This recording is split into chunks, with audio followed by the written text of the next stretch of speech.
बिस्मिल्लाहिर्रहमानिर्रहीम। ये problem differential equation के linear differential equation of constant coefficient chapter से है। Solve d2 - 1 y = x² into cos x।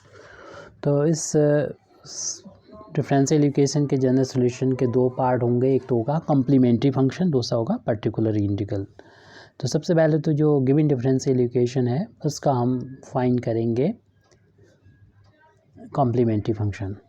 तो कॉम्प्लीमेंट्री फंक्शन फाइंड किया जाता है एक्सिलरी इक्वेशन से। तो इस डिफरेंशियल इक्वेशन की एक्सिलरी इक्वेशन हो जाएगी दी एक्सिलरी इक्वेशन इज़, तो जहाँ पर भी d है वहाँ पर m कर दीजिए -1, जो भी y को कोफिशिएंट है d का फंक्शन, और उसको 0 के बराबर रख के m की वैल्यू यहाँ से फाइंड कर लेंगे। तो हम स्क्वायर हटाएंगे, स्क्वायर रूट लगेगा और स्क्वायर रूट की दो वैल्यू होती है प्लस माइनस, तो m = +-1 आ जाएगा। m की वैल्यू से ही हमको कॉम्प्लीमेंट्री फंक्शन फाइंड कर सकते हैं। तो m की दो वैल्यू मिली है, प्लस का 1 और माइनस का 1। तो ये इसका कॉम्प्लीमेंट्री फंक्शन होगा। हर एक m की वैल्यू के लिए एक कांस्टेंट यूज़ होगा। कांस्टेंट को आप ABC या C1 C2 C3 C use कर सकते हैं। यहाँ पर हम C1 ले रहे हैं।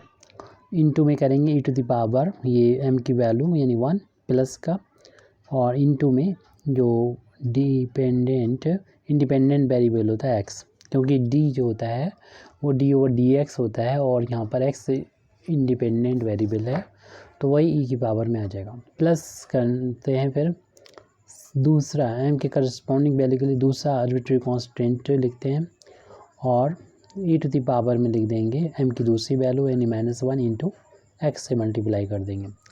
जितनी ऑर्डर का डिफरेंशियल इक्वेशन होता है उतने ही यहाँ पर कॉम्प्लीमेंट्री फंक्शन में कांस्टेंट होते हैं। क्योंकि सेकंड ऑर्डर का डिफरेंशियल इक्वेशन था तो 2 ही यानी 2 यहाँ पर आर्बिट्री कांस्टेंट होंगे। अब हम लोग फाइंड करेंगे particular integral. Particular integral find करना हो तो 1 कर देंगे जो y को कोफिशिएंट यानी d का फंक्शन होता है वो, यानी d² - 1, और राइट हैंड साइड में जो भी लिखा है उसको लिख दीजिए x² इंटू cos x। हम लोग जानते हैं कि x यानी cos x हमको तब भी मिलता है जब हम e⁻IX का यूलर थ्योरम से एक्सपेंशन करते हैं, तो ये वैल्यू आती है cos x plus I sin x। तो हम कह सकते हैं इसका जो रियल पार्ट होगा वही है cos x। तो इस फंक्शन को हम यहाँ से हटा के cos x यहाँ पर e⁻IX कर देंगे और इसका फिर हम रियल पार्ट फाइंड करेंगे। यानी इसको हम लिख सकते हैं पर्टिकुलर इंटीग्रल को इस तरीके से भी कि पर्टिकुलर इंटीग्रल हमारा जो चल रहा है तो हम लिखेंगे इसका कि real part of 1/d² - 1 x² into, और यहाँ पर cos x है तो cos x ही जो है e⁻IX का रियल पार्ट होता है। तो इसका अगर हम रियल पार्ट ले लेते हैं, यानी हम इस पूरा की वैल्यू फाइंड कर लेते हैं, उसका रियल पार्ट ले लेंगे, तो ये हमें अपने जो फाइंड करना था पर्टिकुलर इंटीग्रल इसके बराबर ही आ जाएगा। क्योंकि हमें e⁻ में अगर है तो आसान होता है पर्टिकुलर इंटीग्रल को फाइंड करना। तो यहाँ पर रियल पार्ट ऑफ ये चलता रहेगा और इधर हम लोग सॉल्व करते रहेंगे। तो सबसे पहले तो यहाँ पर जिस फार्मूले का यूज़ करेंगे वो होता है FD v इंटू e⁻AX, इस तरीके से हो। तो आप क्या करेंगे e⁻AX को इधर लिख के जहाँ पर भी d हो वहाँ पर फंक्शन में जहाँ पर भी d हो, t की जगह d प्लस x का जो कोफिशिएंट होगा e⁻ में उसको ऐड करके लिख देंगे और यहाँ पर v रहेगा। तो इस फार्मूले का हमें यूज़ करना है। तो v की जगह पर अपना x² है और e⁻AX तो e⁻IX है, तो a की जगह पर हमारा i है। तो हमें क्या करना होगा, सबसे पहले तो e⁻IX यहाँ से ऑपरेटर से बाहर लिख लेंगे, लेकिन ऑपरेटर में चेंजेस आ जाएंगे, d प्लस हो जाएगा IX का जो e⁻ में x का जो कोफिशिएंट होता है i, स्क्वायर है d का तो स्क्वायर कर दें, -1 है लिख दें, और यहाँ पर सिर्फ बचेगा एक्स स्क्वायर। बस इस पूरी फंक्शन का हमें रियल पार्ट निकालना है, तो हमें पर्टिकुलर इंटीग्रल जो चाहिए है वो हमें फाइंड हो जाएगा। तो हमें रियल पार्ट देखना है ऑफ e⁻IX इंटू, अब इसे सॉल्व कर लेंगे हम लोग। होल ऑफ स्क्वायर जब ओपन करेंगे तो फर्स्ट क्वांटिटी का स्क्वायर प्लस सेकंड क्वांटिटी का स्क्वायर प्लस दोनों का इंटू का ट्वाइस, यानी 2 इंटू आई इंटू डी, दोनों का इंटू का ट्वाइस कर लिया, और माइनस का 1 x square. therefore real part of e⁻IX 1/d square, I square की वैल्यू -1 होती है, वो रख देंगे, और प्लस का 2ID और -1 एक्स स्क्वायर, ये -1 माइनस का 2 हो जाएगा। और यहाँ पर हम डी की इंक्रीजिंग ऑर्डर में टर्म्स को लिखेंगे। रियल पार्ट ऑफ e⁻IX 1/, पहले तो माइनस का 2, फिर प्लस 2ID और प्लस का डी स्क्वायर। फिर अगले स्टेप में, जो कि ये अलजेब्रिक है, तो हम लोग जानते हैं कि इसे पॉलिनोमियल है, अलजेब्रिक पॉलिनोमियल है, तो इसके हमें बाइनोमियल थ्योरम को अप्लाई करना होता है। उसके लिए यहाँ पर 1 की ज़रूरत होती है। तो जो भी यहाँ पर आपको मिले, यानी डी की डिग्री इंक्रीजिंग पावर में लिखने के बाद फर्स्ट टर्म को यहाँ 1 बनाने के लिए जो भी यहाँ पर है उसको कॉमन ले लें, और इसको सेकंड टर्म बनाना होता है, क्योंकि बाइनोमियल है तो 2 टर्म होते हैं, यहाँ 1 और सेकंड टर्म कोई और। तो रियल पार्ट ऑफ हमारा ये चल रहा है लिखना, लगातार इसका ऐसे ही लिखा जाएगा, और जो भी यहाँ पर उसको बाहर ले लिया जाएगा तो ये 1 बन जाएगा, और ये -2 से डिवाइड हो जाएगा, ये 2ID प्लस का डी स्क्वायर अपान में माइनस का 2, और अभी इसकी पावर 1 है, और जब हम न्यूमरेटर में इसको ले जाएंगे बाइनोमियल थ्योरम को लगाने के लिए तो पावर -1 हो जाएगी। तो रियल पार्ट ऑफ e⁻IX 1/-2, और हमने बोला था इसको हम ऊपर ले जाएंगे, तो ये लाइन -1/2 ही लिखिए, और ये जो हमारा प्लस है वो इस वाले माइनस की वजह से माइनस आ जाएगी, यानी ये आ जाएगा 1 माइनस, और ये पूरा bracket 2ID plus D square और होल अपान में 2, क्योंकि माइनस साइन को हमने यहाँ पर इस माइनस को यहाँ पर ले लिया, तो ये प्लस माइनस में कन्वर्ट हो गया, और ये अब इसकी होल पावर -1 हो जाएगी, क्योंकि हमने 1 अपान में था उसको ऊपर ले गए, तो पूरी की पावर -1 हो जाएगी, और ये ऑपरेटर एक्स स्क्वायर पर ऑपरेट होगा। हमें इसका रियल पार्ट को अलग करना होगा e⁻IX। और भी मेथड होते हैं, आप ये रियल पार्ट का यूज़ ना करें, लेकिन वो इतना कॉम्प्लिकेटेड हो जाएगा कैलकुलेशन कि सॉल्व करना मुश्किल पड़ेगा, इसलिए इस ट्रिक को का यूज़ करते हुए आसानी से सॉल्व कर पाएंगे आप। और यहाँ पर देखें कि इसको x समझें, तो 1 माइनस एक्स की पावर -1 का एक्सपेंसन हम लोगों को याद होता है कि 1 माइनस एक्स की पावर -1 का एक्सपेंसन होता है 1 plus x square plus x cube plus and so on to infinity.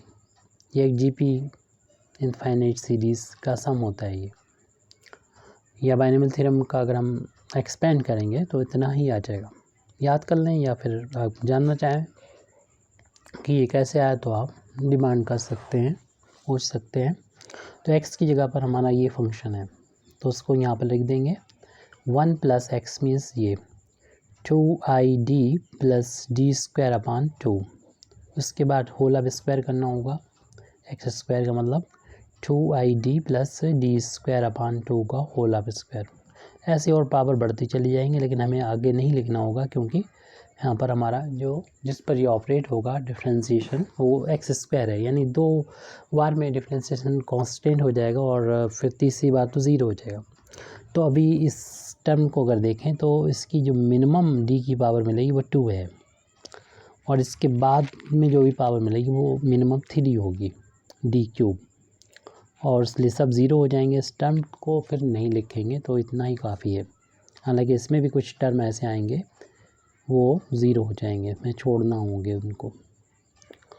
तो real part of e to the power i x, यहाँ पर ये मल्टीप्लाई में चल रहा है, तो माइनस का 2 ऐसे ब्रैकेट में करके रखें, यानी ऐसे अपान में माइनस का 2 कर सकते हैं e की पावर में। ये इनटू में चल रहा है e की पावर माइनस एक्स, इससे -1/2 और ये सारी वैल्यू के। अब यहाँ पर हमें इस एक्स स्क्वायर को अंदर ले लेना चाहिए, ये 1 के साथ आएगा तो ये एक्स स्क्वायर हो जाएगा, और इस पर ऑपरेट कर लें 2y d plus D square upon 2, हर एक टर्म पर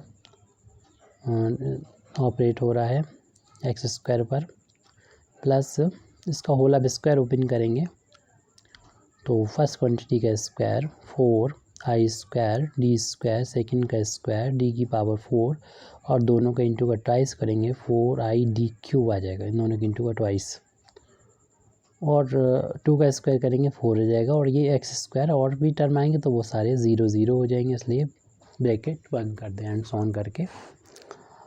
अब इसको भी यहाँ पर ऑपरेट हम दोनों पर कर लेंगे, तो चल रहा है, ये वैल्यू चल रही है real part of particular integral की वैल्यू चल रही है real part of e to the power i x upon -2 था, और फिर एक्स स्क्वायर था, प्लस जब इसमें ऑपरेट करेंगे इस पर ऊपर न्यूमरेटर में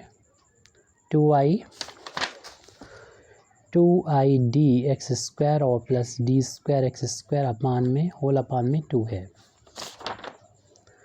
और इस टर्म को तो पहले सॉल्व करेंगे फिर ऑपरेट करेंगे। आई स्क्वायर की वैल्यू -1 होती है, तो इस तरीके से ये हो जाएगा -4 डी स्क्वायर, फिर डी की पावर 4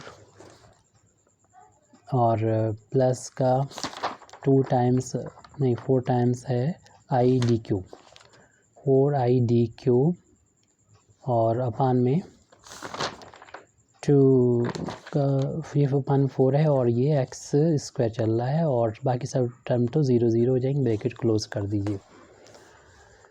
हमें यहाँ से सेपरेट करना है real part of e to the power i x upon -2, ये तो सॉल्व हो गया एक्स स्क्वायर,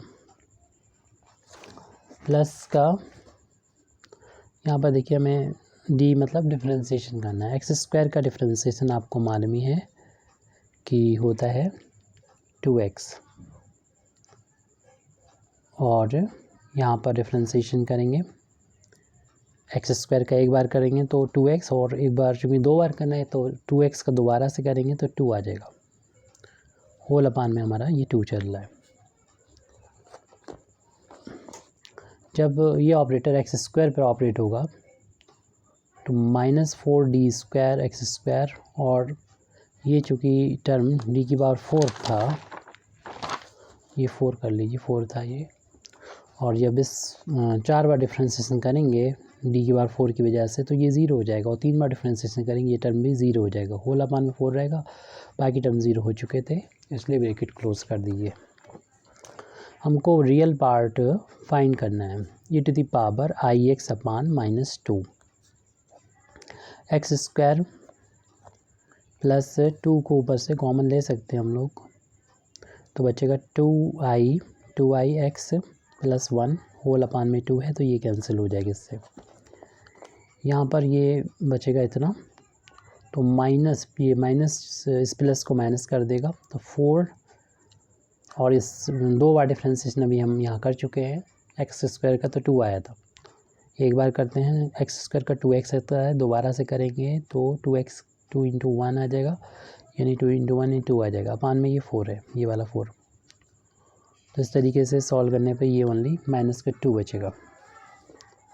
तो हमें रियल पार्ट सॉल्व करना है e to the power i x upon -2, x square plus ये बच रहा है उसे लिख दीजिए 2ix + 1 और -2, इन दोनों का डिफरेंस लिख देंगे, तो रियल पार्ट निकालना है। अब ये तो सॉल्व हो गया करीब करीब। अब यहाँ पर यूलर थ्योरम से इसकी वैल्यू, यूलर फार्मूले से इसकी वैल्यू होती है cos x प्लस आई साइन एक्स, और इसमें मल्टीप्लाई करना है। इसको भी रियल और इमेजिनरी पार्ट में सेपरेट कर लें। तो एक्स स्क्वायर यहाँ पर रियल है और 2 और 1 का डिफरेंस -1 ये रियल है, और आई का जो कोफिशिएंट है यहाँ पर 2x है, ये इमेजिनरी पार्ट है। इनका आपस में इंटू करना पड़ेगा। अपान में माइनस का 2 चल रहा है, वो यहाँ पर लिख दीजिए। अपान में तो रियल है, सिर्फ हमें न्यूमरेटर में जो है वो रियल इमेजिनरी पार्ट में सेपरेट करना है। तो या तो आप इंटू कर दीजिए या फिर हम डायरेक्ट लिखते हैं इंटू करके, फिर बाद में रियल अलग कर लें, इमेजिनरी अलग कर लें। यहाँ पर हम डायरेक्ट भी लिख सकते हैं। रियल पार्ट निकालना है तो चूँकि डिनोमिनेटर में तो रियल है, ये ऐसे लिख दें। न्यूमरेटर में तब रियल मिलेगा जब हम रियल का रियल में इंटू करेंगे, यानी इसका इंटू यहाँ करेंगे तब हमको रियल मिलेगा एक्स स्क्वायर माइनस 1 में कॉस एक्स का, और इमेजिनरी का इमेजिनरी में इंटू करेंगे तब हमें रियल मिलेगा। यानी साइन एक्स, यानी आई का जो कॉफ इस पूरे टर्म का इसमें इंटू करेंगे तो आई में आई का इंटू करेंगे तो आई स्क्वायर हो जाएगा, और यहाँ पर into 2x into sine x हो जाएगा, और तब हमें ये रियल मिल जाएगा। बाकी टर्म आपस में ये इंटू होंगे, तो 2 टर्म आने और हैं वो इमेजिनरी होंगे, इनको हमने छोड़ दिया क्योंकि हमने अब यहाँ से सेपरेट कर लिया। तो ये पर्टिकुलर इंटीग्रल की वैल्यू आ गई हमारी। थोड़ा सा सॉल्व कर लें, आई स्क्वायर की जगह पर -1 रख दें तो ये वैल्यू हो जाएगी x square minus 1 cos x minus हो जाएगा आई स्क्वायर की value -1 into 2x into sine x upon -2। इस न्यूमरेटर से हम माइनस को कॉमन ले सकते हैं। इन दोनों ही टर्म्स से कॉमन लेंगे तो ये वाला टर्म से अगर माइनस बाहर निकल रहा है तो 1 प्लस हो जाएगा, इसे पहले लिख देते हैं, और एक्स स्क्वायर माइनस में हो जाएगा, इसे बाद में लिख दिया। कॉस एक्स ऐसे लिख दिया, माइनस बाहर निकलने पर ये प्लस का हो गया, 2 इंटू 1 2 हो गया एक्स साइन एक्स अपान में -2। माइनस से माइनस कैंसिल कर सकते हैं और इसको अलग अलग करके भी लिखा जा सकता है, यानी ये upon 2 1 minus x square into cos x upon 2 और plus 2x sign x upon 2 ऐसे करके 2 से 2 कैंसिल भी कर सकते हैं, और यहाँ पर 1 का इंटू मानते हुए 1/2 और यहाँ पर 1 minus x square into cos x लिख सकते हैं, प्लस एक्स साइन एक्स बचा उसे लिख दें। ये हमारा पर्टिकुलर इंटीग्रल आया। इसलिए हम कह सकते हैं कि हमारा जो इस डिफरेंशियल इक्वेशन का जो जनरल सॉल्यूशन है, इस जनरल सॉल्यूशन को हम लिख सकते हैं। दोनों सॉल्यूशन जो हमें मिले थे, यानी कॉम्प्लीमेंट्री फंक्शन और पर्टिकुलर इंटीग्रल, इन दोनों को ऐड करके हमको ये मिल जाएगा। तो दोनों को ऐड करके इस सॉल्यूशन को लिख सकते हैं। तो क्योंकि जनरल सॉल्यूशन होता है y = complementary function plus particular integral, दोनों वैल्यू आ चुकी है हमारे पास, रख देंगे। कॉम्प्लीमेंट्री फंक्शन शुरू में निकाला था c1 e⁻x प्लस का c2 e⁻−x। पर्टिकुलर इंटीग्रल की वैल्यू ये लिख दें 1/2 1 minus x square into cos x plus x sine x. इस तरीके से हमारी ये प्रॉब्लम सॉल्व हो जाती है। Thank you very much Indeed for listening me. व आखिर दावाना अल्हम्दुलिल्लाहि रब्बिल आलमीन।